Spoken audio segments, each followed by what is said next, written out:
Welcome to Scary Story Podcast. My name is Edwin, and here's a scary story. Food at a funeral.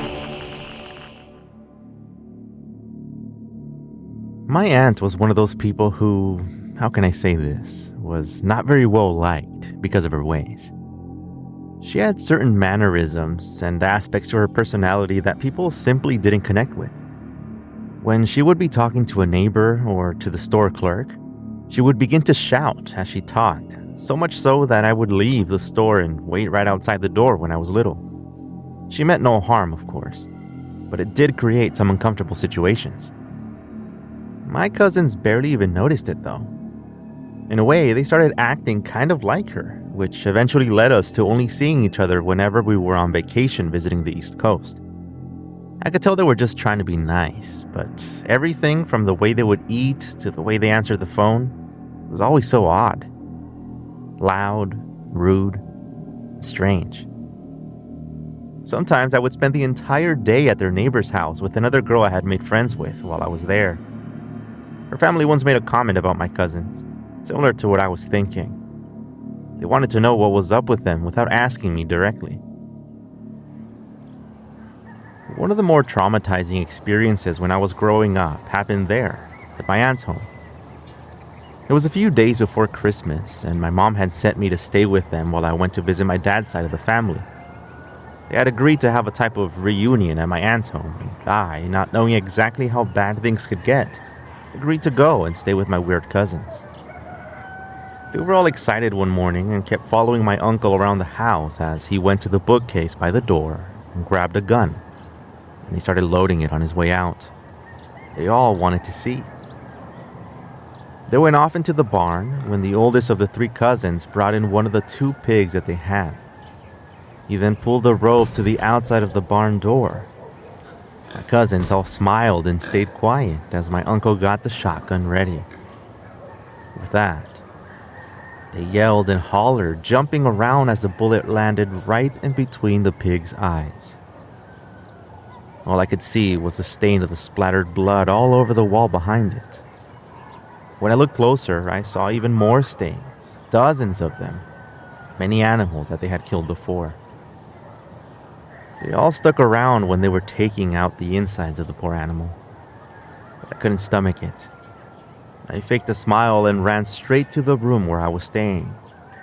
I shut my eyes and wondered how long it would be until my parents got there. Out of the other cousins, I think I was the one that they liked the most because I would always laugh at their weird jokes and I always humored them whenever they had a story to tell about school or about their board game club. They would get so into the story as they were telling it, even the parts that were obviously made up. I mean, no, someone didn't lose a game of backgammon and then stab the other guy in the arm with his pocket knife. But I acted as if I believed them and they seemed to like that. Mom had my aunt on the phone one evening after I had gotten home from school. She asked me to sit down as she tried to tell me some news about their family, but she was still on the phone. My aunt seemed more angry than sad at the situation, which of course was odd, because later I found out that her husband, my Uncle John, had gone to sleep the night before and never woke up. It took me a few minutes to understand what my aunt was angry about. But eventually I heard her complain about the viewing.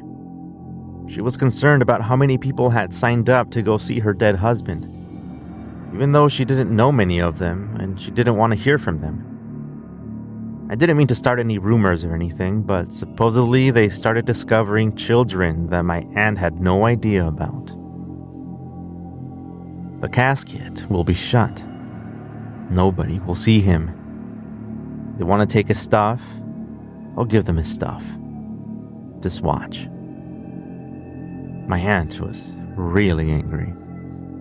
A strange woman like her, and then angry over something at a time when she should have been mourning the death of her husband, was even more out there than I thought she was capable of. I think she felt threatened. You know, like when suddenly you discover that your lifelong partner had other children on the side that you didn't know about, and suddenly they all start showing up. I mean, it was obvious that she might start thinking that all they wanted was a piece of the pie. a slice of the inheritance. After all, they had a lot of land and their farm was worth a small fortune. My cousins were all right, but they kept asking for me to go over. Mom said that I should, so she bought me a Greyhound ticket and off I went, another bus trip to their place. They greeted me like they always did, right at the door of the bus, bothering the rest of the passengers that were also trying to get out. But their dad had just died, so I gave them a break and ignored the comments of those that were around us when we hopped in the truck and drove to their farm. As expected, my aunt was in a terrible mood the whole day, so I decided to keep my distance. This time she was complaining about what she was going to serve when everybody came over. She did not like the idea of having to cook for people for something like that, a funeral, and that it was inconsiderate of everybody to show up and then expect that there would be food there. That it was humiliating for her to serve her dead husband's illegitimate children and the other women who were going to be trying to take his money. My cousins did not like seeing her like that, so they also stayed out of the way for most of the afternoon until people were starting to show up. My aunt was still in the kitchen. We could hear her prepare the food with such anger, the knife like a hammer against a chopping board, the meat grinder chomping on the bones, struggling to finish the ground meat. My aunt would grunt with anger every once in a while, and the sounds would leak out into the front porch where we were, along with the rest of them. The sun was setting when my aunt ran to her room to change out of her stained shirt and came back in an equally stained, but less noticeable, black pants and shirt. Another woman, who I didn't know but had seen around the house several times helping out with the farm, started walking around the room full of hungry guests, and she passed around ground meatballs and tomato sauce, along with small bowls of a thick soup. I knew what went into the food at their house, so I barely touched any of it, as always. More people arrived as my aunt, now tired of everybody and of cooking the whole day, was sitting alone at the corner of the porch, just watching everybody eat and talk to each other.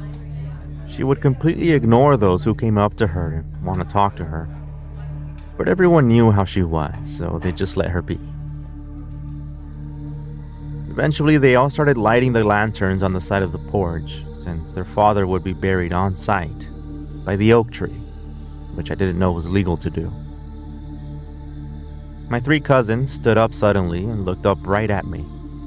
I stood up too before realizing that everybody would be expecting me to help with carrying the casket to the oak tree, as we all walked together. It was such a surreal scene, even as an adult now. Many of the guests that were there I didn't know. Most of them were also strange and quiet. We went to the living room, wondering who else would be helping carry the casket down the dark walking path with us. My uncle was not the lightest of people, yet nobody seemed to question us, despite our differences in height and noticeable lack of strength. We put the box on our shoulders and brought it back down briefly when we passed by the front door.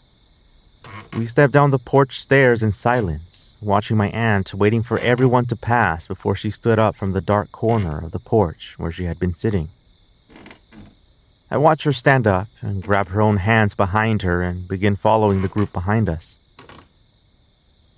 We didn't need lanterns in front of us. The moon was out and lit the small hill in front, casting a shadow in front of the large oak tree at the end of the dirt path, surrounded by nothing but tall grass. As we were making our way up the hill, I looked over to my cousin, the younger one, also helping the casket from behind, like me. He was lost in thought. But just as I was about to look away, he looked at me too, and adjusted the box over his shoulder. He put the weight of it on one arm as he adjusted his grip of his left hand. And so we all walked into the shadow of the tree until we got to the patch of dirt and set it down.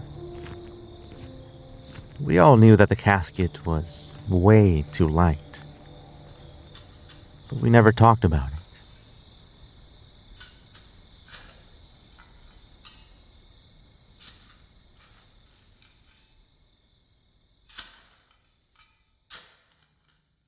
following story is called Out Late, and it is coming up right after this.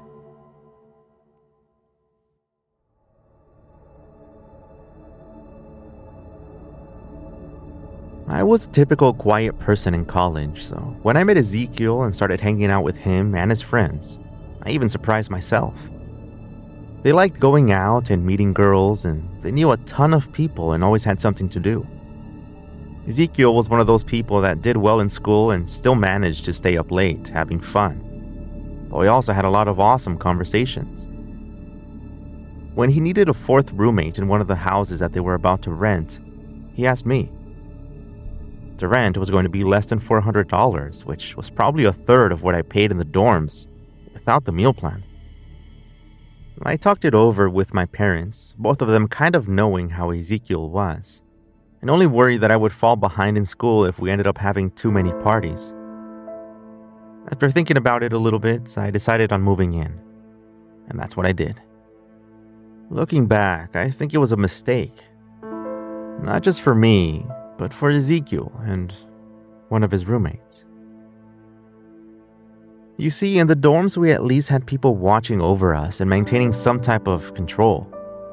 Living in a house where the rowdy members managed themselves was a bad idea, especially when the others did not seem to take college too seriously. I knew it was going to happen, but I thought that maybe I could deal with it and take advantage of the cheap rent.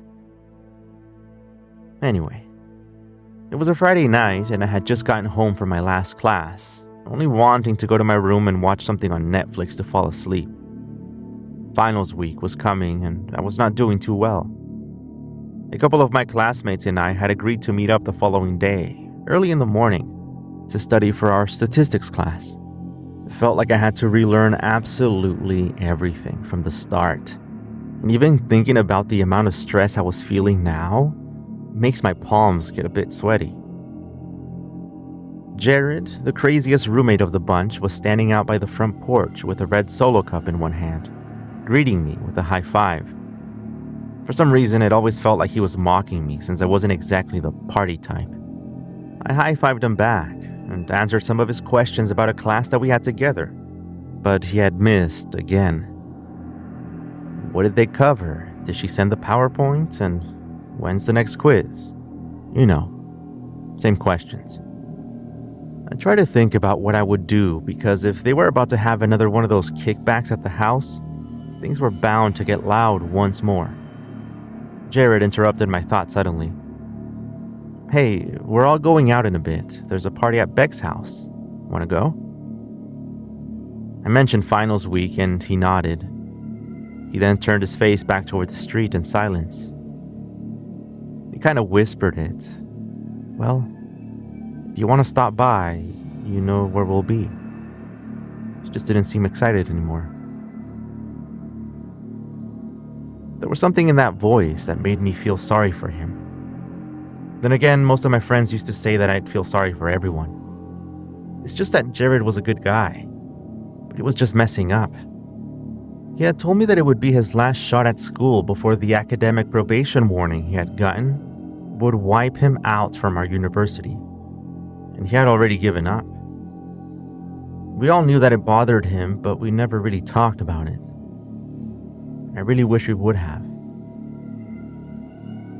I had been in that same spot before, and it was a terrible feeling, let me tell you.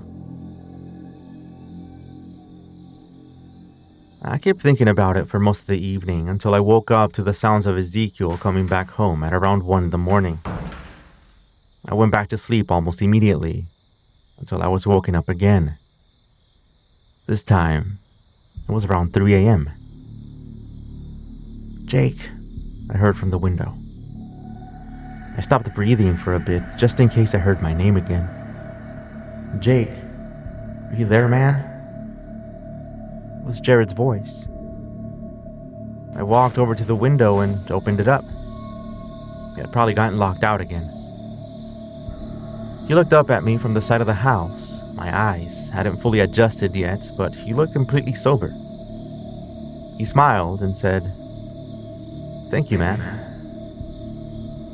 "I'll open the door," I said, sighing loudly as I closed my window. shake was just standing still, looking up.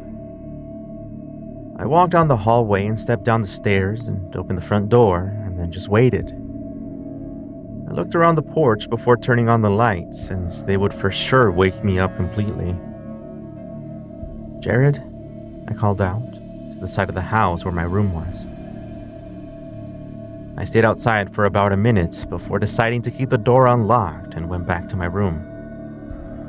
I don't remember when I fell back asleep.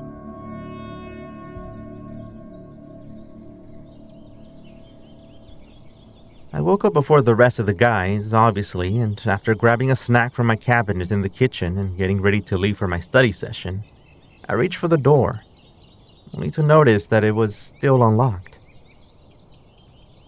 It was a little before noon when I got a swarm of text messages. It was a lot for me to piece together all at once. It took a few days to get it together.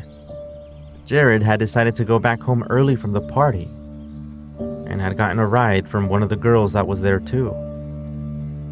But on their way back, they went off the road and crashed into a tree, killing Jared instantly. I mentioned my experience to Ezekiel and the other group of friends shortly after, and Ezekiel said that he had also heard Jared that night. I noticed that I had gotten up to let him in. To this day, nobody has an explanation for it.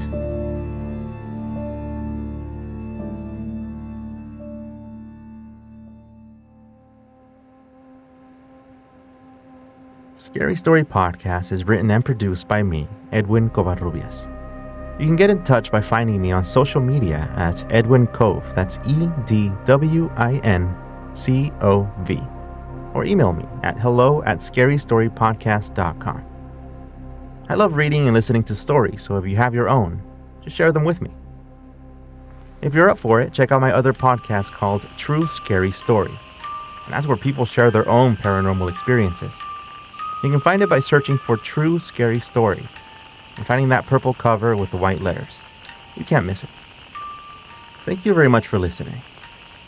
See you soon.